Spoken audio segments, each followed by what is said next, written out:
গরিবের সরস্বতী পুজো। ও মা, কি হচ্ছে মনা? সরস্বতী পুজোতে সবাই হলুদ কালারের শাড়ি পরছে, আমাকেও একটা হলুদ কালারের শাড়ি কিনে দাও না মা। সরস্বতী পুজোতে হলুদ কালারের শাড়ি? তুই তো সবই জানিস মনা, কোথায় পাবো বলতে এত টাকা?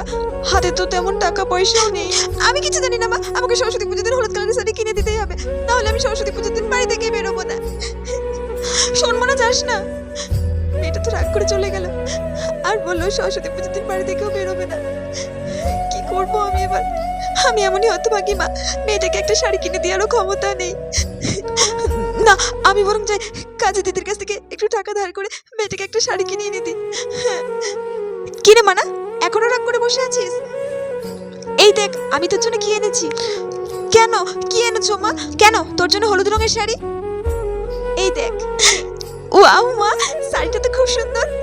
ইয়ে, কি মজা! আমিও সরস্বতী পুজোর দিন হলুদ কালারের শাড়ি পরে অঞ্জলি দেবো, খুব মজা হবে। মায়েরা সন্তানদের জন্য সবকিছু করতে পারে, তাই মাকে ভালোবাসলে অবশ্যই কমেন্টে মা লিখে চ্যানেলটিকে সাবস্ক্রাইব করে যেও।